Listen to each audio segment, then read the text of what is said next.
In this webinar, we will explore two forms of government most often found in large cities.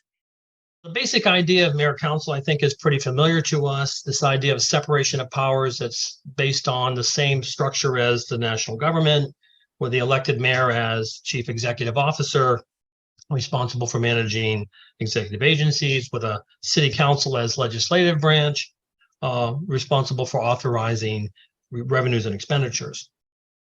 So note that this separation creates independent and often competing centers of executive and legislative power in government, right? And it's intended to do so. And as I noted earlier, the council manager structure emerged as an alternative to the mayor council with a strong emphasis on administrative capacity. So when we're thinking about it, we're often thinking about its relative advantages and limitations over the mayor council.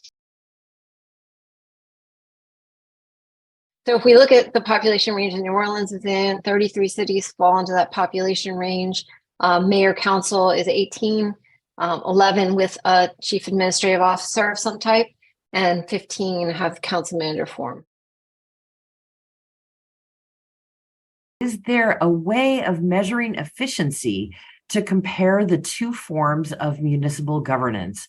Does one form or another seem to be more effective? Maybe in terms of avoiding the political fights that we seem to have a lot of here in New Orleans these days. I can start.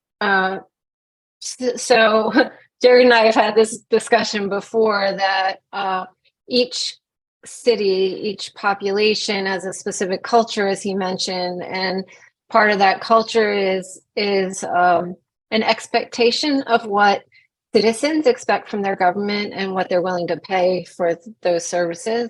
And so efficiency is in the eye of the beholder, essentially. It's very difficult to say one community is more efficient than another because one community, the citizens may choose a very high level of services, and that costs a lot of money.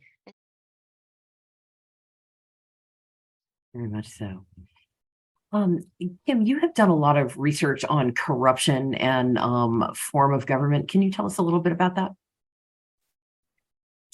Yeah, so for our first study, we looked at corruption convictions in U.S. municipalities from 1990 to 2000.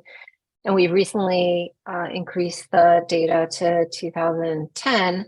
And in both cases, with different statistical analysis and different controls, we're finding that the number one factor that leads to lower risk of a corruption conviction is having the council manager form of government. And so it really what we see is that, and the current study we're doing is going to be a book, and we're going to go into some details about what other factors may be at play there and what's going on. And really we see two different, in our opinion, based on prior research and our own research, we really think that the council manager form has incentives in place, which Jared alluded to, that are based in professionalism and a code of ethics, and that professionalism helps the manager generally be able to take a more critical look at for example, financial documents, as well as to choose staff who are savvy in things like internal controls.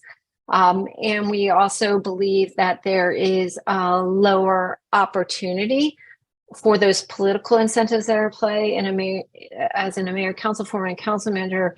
There's less opportunity for access to a politician who has independent authority. So in the council manager form, the mayor and council share authority. And so a developer, for example, which is really a common way that corruption occurs, goes to approach a person for some sort of variance or something.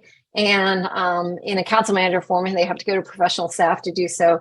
But in the mayor council form, they also often approach elected officials for that.